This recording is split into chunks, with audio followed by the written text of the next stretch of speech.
Hi, my name is Iris, and this is something I wrote in my journal. Here at the monastery, I'm struggling with suffering, as I have been since the beginning of time. Sitting in this meditation room, after a lesson and before a meditation, I'm reflecting. When have I ever not been suffering, wanting more? In all aspects, never fulfilled. Sex. I always want more, always have a scheme. Desire lines my words and feelings. Drugs. Trying to drown my desire in what I know will only later enhance it. I give in to what I want. Getting high, getting drunk, having sex, juuling, smoking cigs, using social media. Having expectations for others and myself, my expectations not being met. How does one not have expectations? How does one not desire? Because although desire is a source of suffering, desire is the only thing I know can be fulfilled. Although it always starts again. I feel lost in my desire. It's a maze, and sometimes I reach a room that is gold, and I think I'm in heaven. But I go through the door to try to find the toilet, and a large black drooling dog is growling at me. When I run away, I'm in the maze again, lost, trees all around. They are beautiful trees, and trees older than the dinosaurs, and the leaves change color every corner I turn. I want to get out. I want someone to walk through the maze with me, but that's just another one of my desires. Another maze. A maze with a maze, and I am never not amazed at what comes next. But desire is now, and what comes next. I don't want to be the best, but if I am, then it's okay, because I want to not want, and I feel like I'm going to cry. I feel the urge to say for no reason at all, but the reason is that my current emotions have been expelled onto this page. I used to dream about love, of the tall, dark, mysterious kind. I had it all figured out. Could you say namaste to the camera? Namaste.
Yo, Chris, how has Nepal been treating you? Fast car? Oh, yeah, Nepal is great, dude. Say it one more time. Huh? Say it one more time. This book's about to change your life. You heard it here first. Dude, this book about to change your life, B. This book's about to change your life. Oh shit, yeah. What is this, Mickey? Little Torai dude chia, you know the vibe? Yeah, Made yeah. by McMaster Fresh himself. Yeah. Lift it up.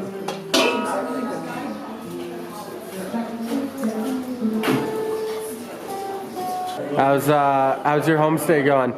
It's sick. Can you give us some details? Make sure you speak up too. I put up a little net to block mosquitoes from getting in my room last night. Homestay dad comes in the morning, he sees it. He's like, what happened? And I was like, oh, mosquitoes came in. So he's like, I'm putting glass in. So today, just because I put a net up, he's installing a pane of glass in my room. Really? Yeah.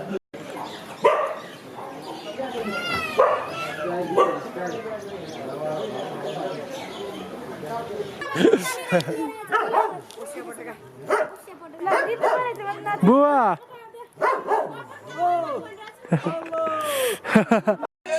Namaste, bye. Namaste. Namaste. What's the name of the game? Ludo. It's like sorry. Namaste, Bua.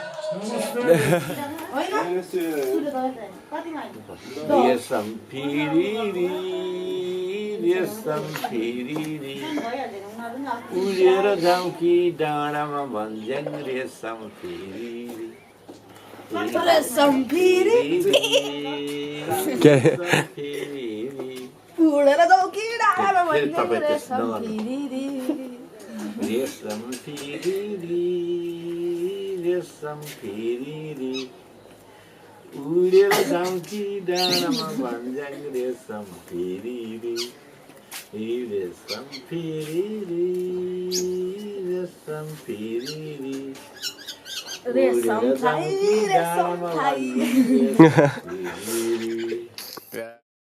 Okay. My name is Anne Claire Lynn, and this yak is called Searchers. The first thing we notice, the silence. Deep, like a shimmering well of black water who knows how old. The kind of silence that almost feels alive.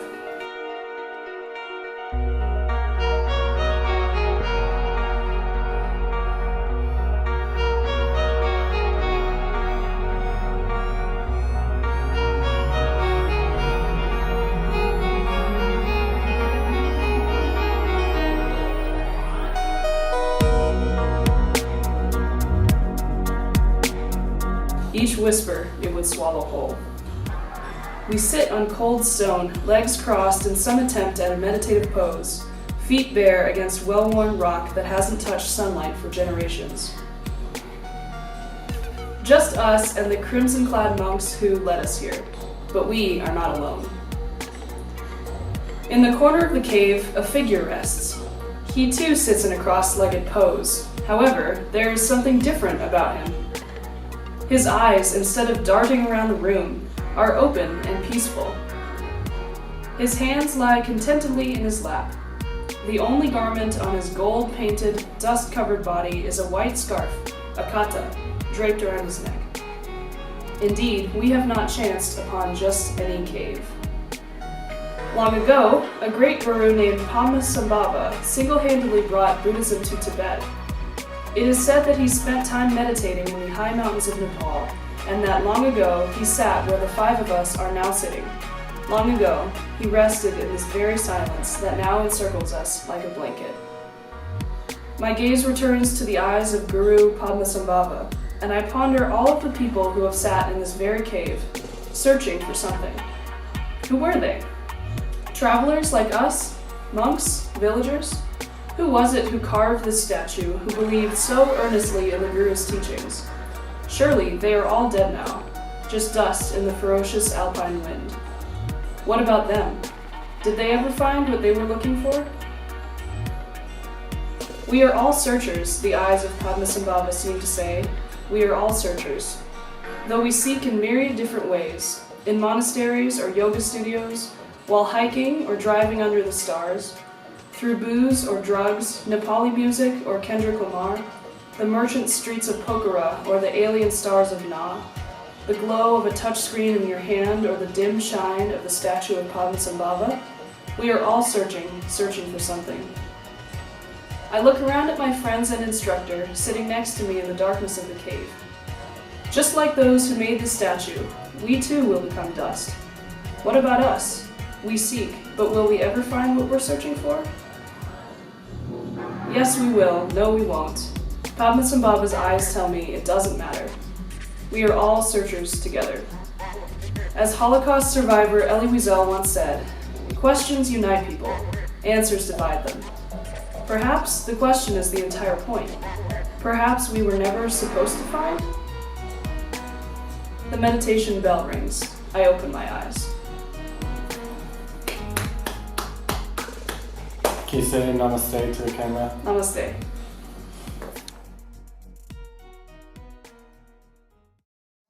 Yeah, you know, they like. Oh, hold on. You're being incredibly unsafe right now. Oh, I feel so much safer now. I'm in good hands. Sorry, you were saying?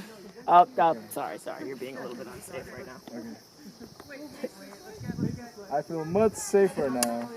There we go. Sorry, you were saying. Look at me, so cute, huh? Look how safe this guy is. Okay. You're not gonna say something. Leg mountain. Here's what you gotta do. Here's what you gotta do. We climbed this mountain. What you gonna do? Let me give you directions. Nope, my turn. You're gonna go right to Broadway. You Broadway's go to the just, right. Broadway's just in front of Gavrishenko. You hear me? You're gonna go down One the block Broadway. down. One block down. You're gonna take the B train down to 42nd and 53rd, and then you're gonna be on Sesame Street, baby. Right there. That one.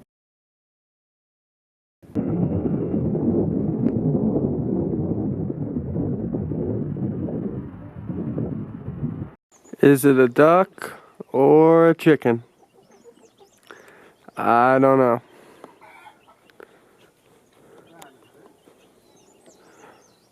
It's really weird. Is it a duck or a chicken, Christopher? What is your take? It's the Dickens. The Dickon.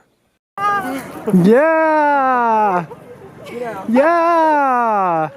Yeah, long balls! Hey! Squad! Pulling the gun, pulling the safety, and pulling the trigger really fast. You! I tried to wink. How is the hike, Iris? It was really good. I feel exhilarated. And I learned that potatoes have flowers. Oh, that's a young Neymar. Potato famine really quickly. All of the potatoes in Ireland eliminated. However, here in Nepal, many potatoes flourish. But the potato famine That is definitely related. Thanks. Thanks.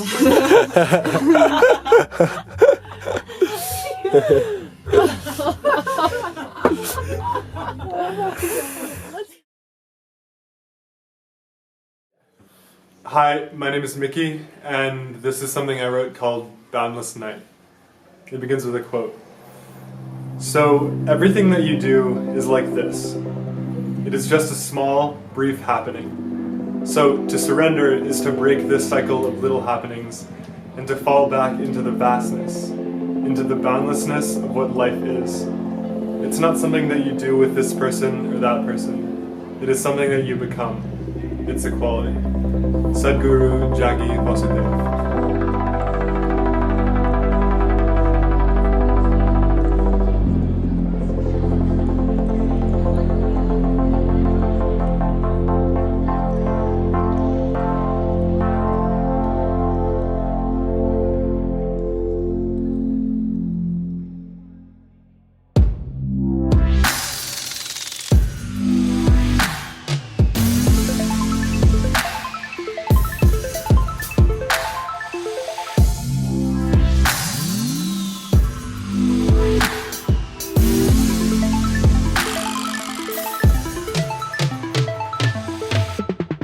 The room was pitch black.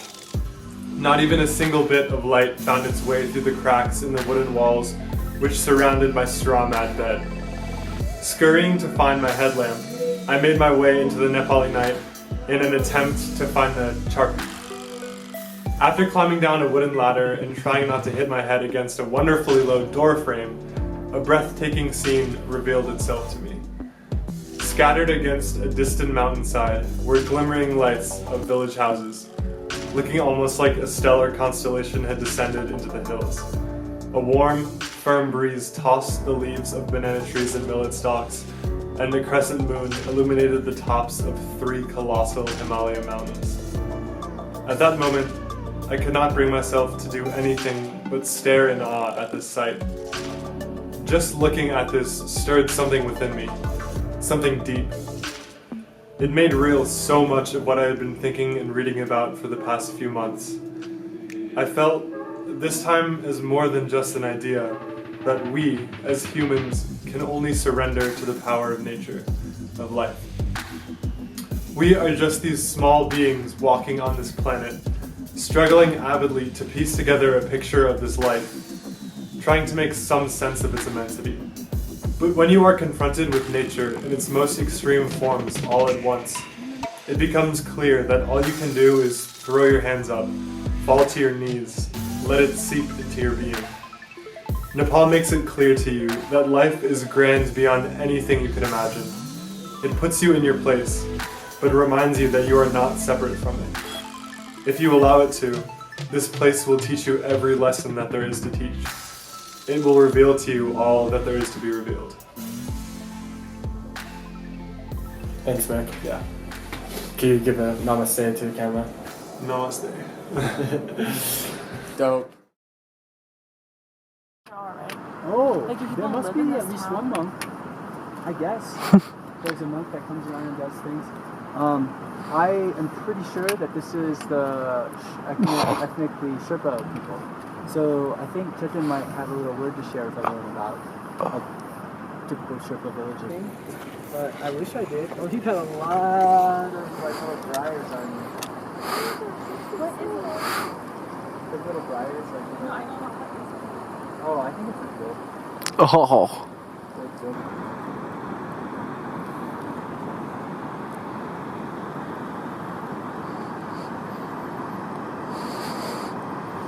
Good. Higher than everyone else. 16,275 feet. Let's go.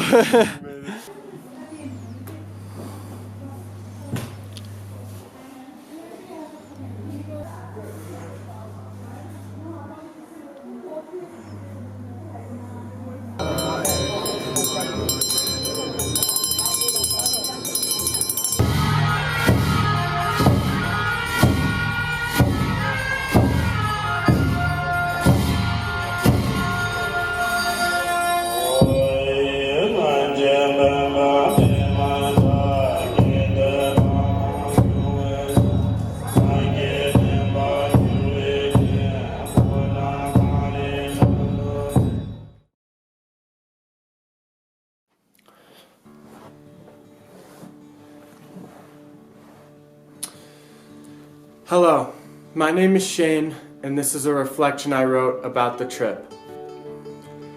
It's been 3 weeks since I've arrived home from Nepal, and it has been shocking. The idea how I view my home has been flipped on its head, and while I've been trying to reconcile that, I've been looking back on my trip. What did we do? What did I learn? How can I integrate what I learned into my life back home? What does this crazy experience mean? What is Nepal? These questions have been filling my head, but my search has been futile. To some extent, I hope you are also wondering at this moment, what is Nepal? Or at least wondering why the question was asked in the first place. Though this film aims to answer this question, even the best use of language and film would only provide a veiled answer. You see, Nepal is merely a vibration.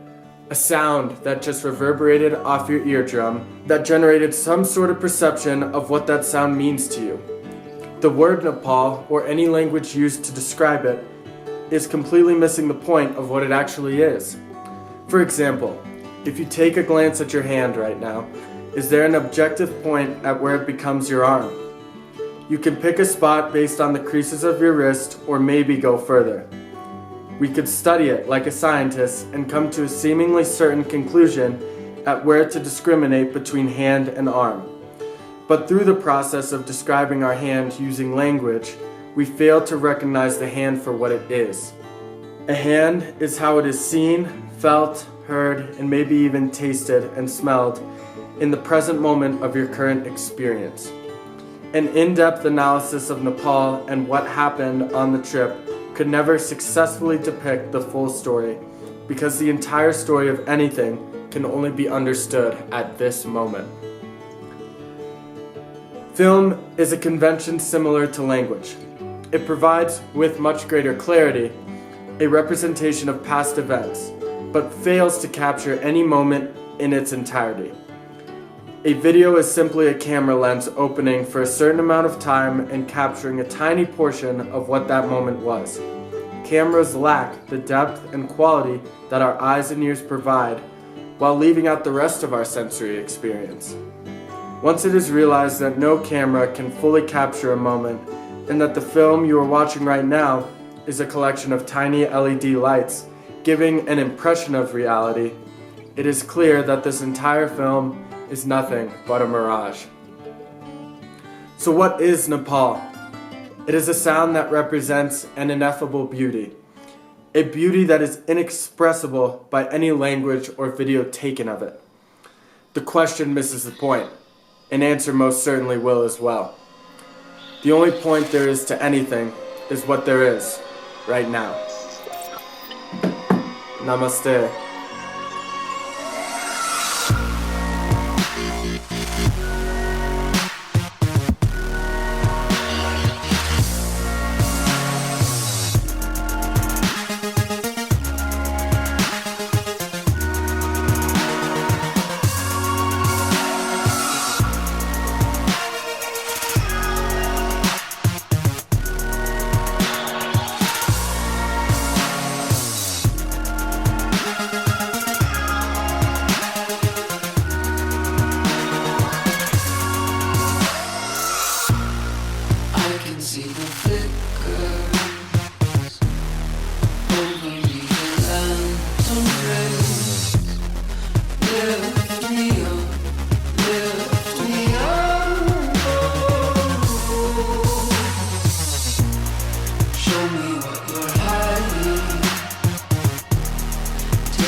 See the flickers over me, the lanterns raised.